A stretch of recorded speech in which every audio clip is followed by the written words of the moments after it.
नमस्कार साथियों, आप सभी को मेरे YouTube चैनल में स्वागत है। और आज हम बात करेंगे एमए सोशोलॉजी सेकंड सेमेस्टर में और ग्रामीण समाजशास्त्र में जनजातीय भूमि परिवर्तन की समस्याएं। ये हमारा आज का टॉपिक है। तो जनजातीय भूमि परिवर्तन, जनजाति जो होते हैं वो भूमि परिवर्तन क्यों करते हैं, क्यों अपना भूमि में बदलाव करते रहते हैं। तो भूमि परिवर्तन की समस्याओं को पढ़ने से पहले हम ये जान लेते हैं कि आखिर ये जनजाति होते क्या हैं, किसे कहते हैं हम जनजाति। ठीक है, तो देखिए स्क्रीन पर दिया होगा जनजाति।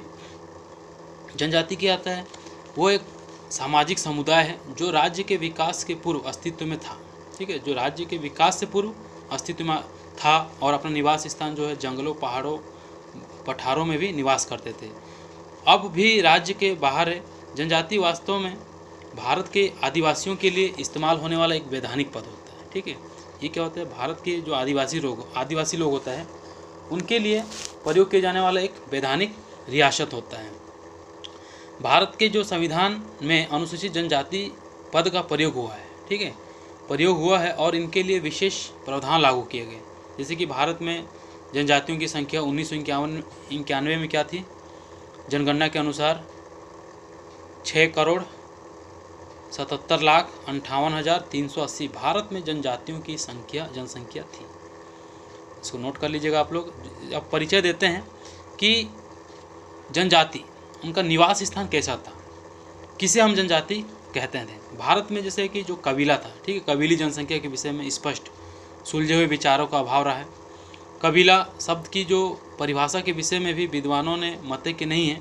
फलस्वरूप जनगणना रिपोर्ट में भी जहाँ कुछ कबीलों की जातियों की सूची में रखा गया है, बहुत सी नीची जातियों को भी कबीलों में सम्मिलित कर लिया गया है। इस संबंध में एक जनगणना से दूसरी जनगणना में भी विषमता पाई जाती है। एक जनगणना के अनुसार समस्त भारतीय कबीलों का धर्म आत्मावाद की श्रेणी में आता है, किंतु उसकी अगली जो जनगणना में ही कबीली धर्म की सर्वथा पृथक श्रेणी बना दी गई। वास्तव में मूल प्रश्न ये है कि कबीला कहते किसे हैं। यहाँ पर प्रश्न ये उठता है कि कबीला हम किसे कहते हैं। इस शब्द की अब तक दी गई परिभाषाओं में अधिक न्याय संगत, नूतन किंतु गुणात्मक परिभाषा। इस नवीन परिभाषा के अनुसार कबीला निश्चित भौगोलिक सीमा, ठीक है, जहाँ निश्चित भौगोलिक सीमा के भीतर निवास करने वाले एक ऐसा अंतर्विवाही सामाजिक समूह होता है जिसमें कार्यों का विशिष्टीकरण नहीं पाया जाता है। समान भाषा या बोली, संगठित और कबीली अधिकारियों द्वारा प्रशासित ये समूह अन्य कबीलों और जातियों से सामाजिक दूरी मानता है। ऐसे चीज़ों को हम कबीले कहा जाते हैं जहाँ पर एक सामान्य भाषा हो, सामान्य बोली हो, ठीक है, और अंतर्विवाही सामाजिक समूह हो। ऐसे स्थान को हम क्या बोलते हैं, कबीले के नाम से प्रस्तुत करते हैं। तो उसी प्रकार जो जनजातियाँ हैं, आदिकाल से ये विभिन्न धर्मों, मतों, संप्रदायों, संस्कृतियों, जातियों, प्रजातियों और जनजातियों की कर्मभूमि रहा है और इन सभी ने यहाँ की सामाजिक व्यवस्था और संगठन के निर्माण में महत्वपूर्ण भूमिका भी निभाई है और उन्होंने एक विशिष्ट स्वरूप प्रदान किया। जाति प्रथा, जनजाति, ग्राम व्यवस्था, वर्ण व्यवस्था, आश्रम व्यवस्था, कर्म एवं पुनर्जन्म के सिद्धांत और संस्कार व्यवस्था भारतीय समाज के प्रमुख आधार के रूप में अनुसूचित जनजाति की अवधारणा को समझने का भी प्रयास किया है। तो जैसा कि समाजशास्त्रियों का मानना है, भारतीय आदिवासियों के लिए उचित संबोधन, ठीक है, समाजशास्त्रियों को जो मानना है, भारतीय आदिवासियों के लिए उचित संबोधन पिछड़े हुए हिंदू ही है। इन्हीं को अनुसूचित जनजातियों के नाम से ही दिया गया है। स्वतंत्रता प्राप्ति के पश्चात, ठीक है, स्वतंत्रता प्राप्ति के पश्चात अनुसूचित जनजातियों का संरक्षण तथा विकास संविधान का दायित्व समझा गया। इस कार्य हेतु जनजातियों की एक सूची बनाई गई। भारतीय संविधान के जो अनुच्छेद 342 के खंड 1 में बताया गया है, राष्ट्रपति सार्वजनिक सूचना द्वारा जनजातीय समूहों, समुदायों, जनजातियों के भीतरी समूहों को सम्मिलित किया जाएगा। वे सब अनुसूचित जनजाति कहलाएंगे। जनजातियों की सूची में समय समय पर राष्ट्रपति द्वारा नाम बढ़ाए जा सकते हैं। पिछले 50 वर्षों में अनुसूचित जनजाति की संख्या अधिसूचनाओं के आधार पर घटती या बढ़ती रही। 1950 में इस सूची में जनजातियों की संख्या 212 थी, जो 1971 में 427 और वर्तमान में 560 हो गई है। संविधान में भी जनजाति की कोई परिभाषा नहीं दी गई है। प्रशासनिक दृष्टि से जिन जनजातियों के नाम का जो संविधान में उल्लेख है वे अनुसूचित जनजाति कहलाती है, जो संविधान में उसका उल्लेख किया गया है। अनुसूचित जनजाति की सूची में अनुसूचित जनजातियों की जो संख्या समय समय पर होने वाली वृद्धि के रूप में भी की जाती है। तो इसी प्रकार जनजाति एक कबीले के रूप में होते हैं, जहाँ पर एक सामान्य नाम, सामान्य भाषा, बोली बोले जाते हैं। देखिए, भारतीय जनजातियाँ भारत की कुल जनगणना में आदिवासी, ठीक है, भारत की कुल जनगणना में आदिवासी ये जो दी गई है करोड़ों में,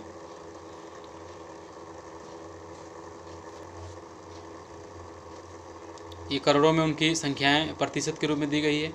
प्रजाति आधार पर भारतीय कबीलों को 3 श्रेणियों में विभाजित किया जा सकता है। प्रथम श्रेणी में मंगोलीय मूल के नागा, कुकी, गारो तथा असमी कबीले या अल्मोड़ा जिले के भोटिया आदि कबीले भी आते हैं। दूसरी श्रेणी के अंतर्गत क्या हो गया, मुंडा, संथाल, कोरवा आदि पूरा ऑस्ट्रेलिया कबीले।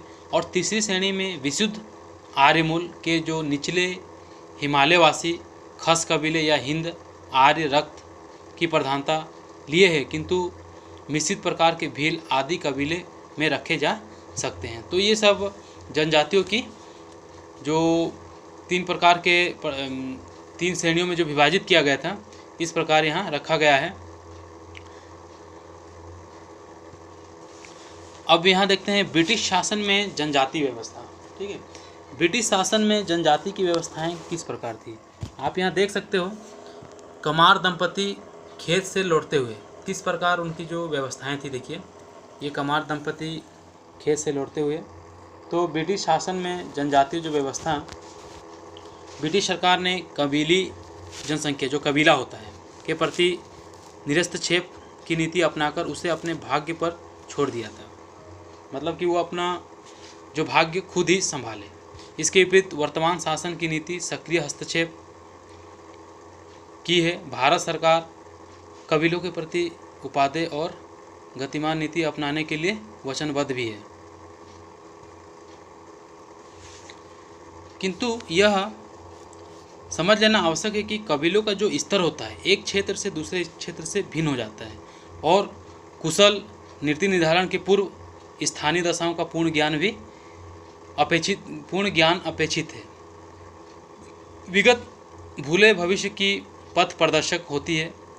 अब तक शासन की ओर से कबीली पुनर्वास जैसे विशाल कार्य के दार्शनिक आधार का स्पष्ट विवेचन प्रस्तुत नहीं किया गया था। ये अंग्रेजी व्यवस्था काल के जो जनजाति थे उनकी जो व्यवस्थाएं इस प्रकार थी। ये तब तक संभव नहीं जब तक भारतीय कबीलों के विषय में समुचित जानकारी प्राप्त नहीं हो जाती। कबीली कार्यक्रमों के परंपरागत संस्कृति के संरक्षण और सुचारू एवं संगठित रूप से परिवर्तनों के बीजारोपण पर समान रूप से बल दिया जाता था।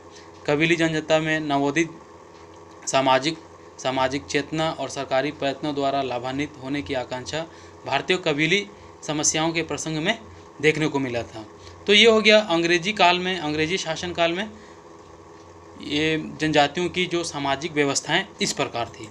अब देखते हैं जनजातीय भूमि परिवर्तन की समस्याएं। जो हमारा टॉपिक था जनजातीय भूमि परिवर्तन की समस्याएं, क्यों, किस प्रकार उनकी जो समस्याएं थी कैसी थी।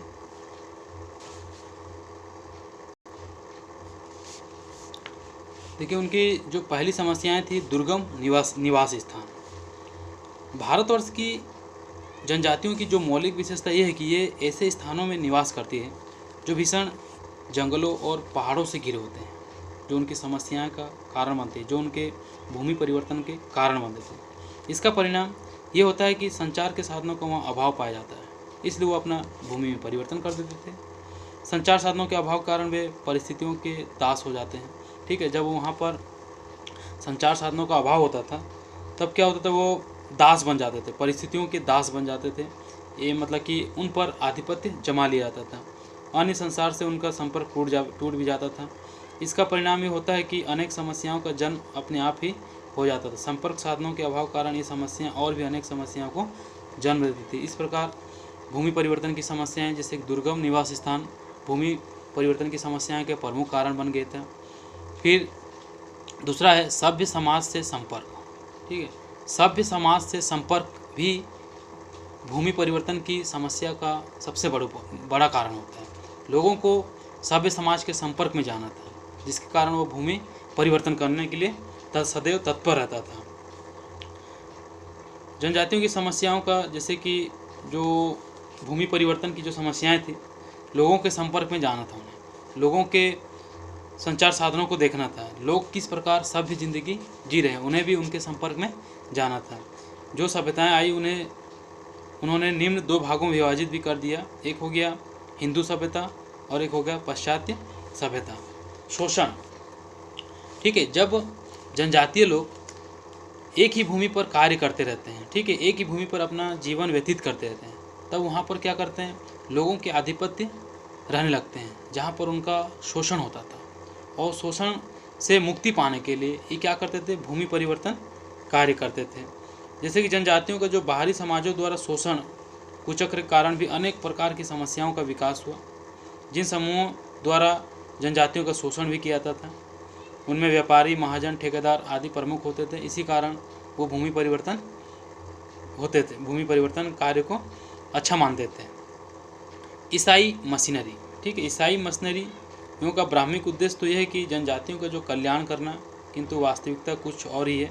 इन ईसाई मशीनरियों ने वन जनजातियों के कल्याण का काम तो कम किया, उन्हें हिंदू से ईसाई बनाने का महत्वपूर्ण काम अवश्य किया। ठीक है, इसका भी बहुत बड़ा कारण होता है, भूमि परिवर्तन का बहुत बड़ा कारण। जहाँ जो जनजाति लोग थे, ठीक है, ईसाई लोगों के बातों में आकर या ईसाई लोग उन्हें कुछ अपना प्रलोभन देकर उन्हें उनके जीवन स्तर को ऊंचा उठाने के लिए, और जीवन स्तर को ऊंचा तो उठाया और कहीं ना कहीं अपने धर्म में भी परिवर्तन कराए, तो ये भी भूमि परिवर्तन की समस्या का कारण बनते हैं। शासन व्यवस्था। अंग्रेजों के द्वारा शासन व्यवस्था की स्थापना भारतवर्ष में की गई थी। इससे भी उनके जीवन में अनेक समस्याओं का जन्म हुआ। अंग्रेजों के शासनकाल में ही अनेक आधिकारिक वन जनजातियों की समस्याओं का समाधान करने के उद्देश्य जनजातीय क्षेत्रों में भेजे गए। इन अधिकारियों ने जनजातियों की समस्याओं का समाधान करना तो दूर रहा, इन्हीं का शोषण करना आरंभ कर दिया, जिसके कारण जनजातीय जो है अपना भूमि परिवर्तन करना एक अच्छा कार्य समझा और उन्होंने भूमि परिवर्तन करते रहते थे, क्योंकि उनके जीवन में अनेक प्रकार की समस्याएं उत्पन्न होती थी, जहां पर उन्हें भूमि का परिवर्तन करना पड़ता था। तो ये हो गया आपका जनजातीय भूमि परिवर्तन की समस्याएं। धन्यवाद।